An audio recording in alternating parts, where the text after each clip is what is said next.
আমি আমি ঠিক বুঝতে পারছি না চন্দ্রা, তুমি কি আলাউদ্দিনের আশ্চর্য প্রদীপ পেয়েছি।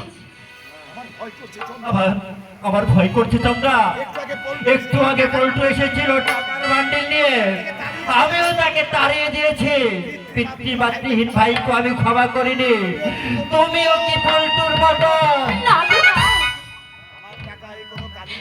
আমার টাকায় যে কোনো কালিমা নেই। তুমি জানো আমি না একটি চাকরি পেয়েছি। জানো 2 মাসের টাকা না অ্যাডভান্সও এনেছি। তুমি তুমি চাকরি পেয়েছো চন্দ্রা? আমি চাকরি পেয়েছি। সত্যি তুমি চাকরি সত্যি পেয়েছো? চাকরি পেয়েছি। জানো একটা প্রাইভেট ফার্মে বেলা 4টে থেকে রাত 12টা পর্যন্ত ডিউটি দিতে হবে। আর মাইনে না 400 টাকা। উপরে আয়ও কিছু আছে। এই যে কাপড়, এই যে শাড়ি, এই যে গহনা ওরাই দিলে। গয়নাগুলো অবশ্য আসল নয়। কিন্তু রাতের বেলায় কাজ, তাতে কি হয়েছে জানো?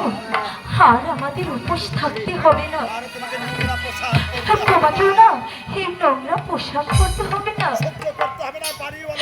সহ্য করতে হবে না বাড়িওয়ালার তাগাদা। সত্যি চন্দ্রা, জীবন আমার দুর্বিষহ হয়ে উঠেছিল।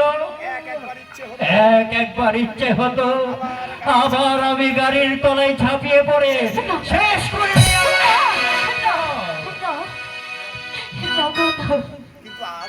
কিন্তু কিন্তু কিন্তু আজ ভাবছি ভগবান সত্যি আছে।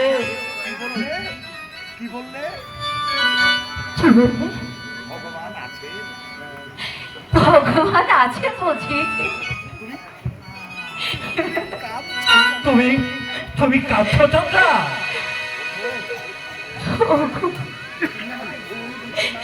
তুমি আমাকে ভুল বোঝো না।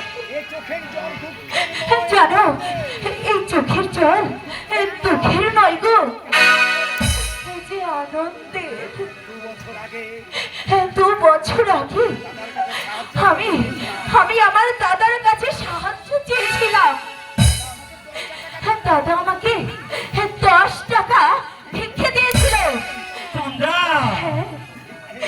ভিক্ষেই যদি করতে হয় দাদার কাছ থেকে করবো কেন?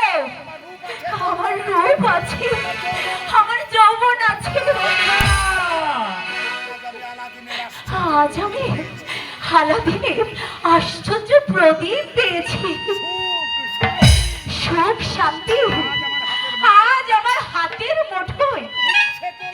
ইচ্ছে করলে আমার এই জীবনটাকে আমি মুঠো মুঠো ছড়িয়ে দিতে পারি। জানো আমি যত কষ্টই করি না কেন তোমাকে তুমি আমি যে ধন্য। শত জনমের সমান তুমি আমার জীবন, কত সাধনা এমন শত জনমের স্বপ্ন তুমি আমার জীবনে, কত সাধনা এমন তুমি, কত সাধনা এমন তুমি।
শত জন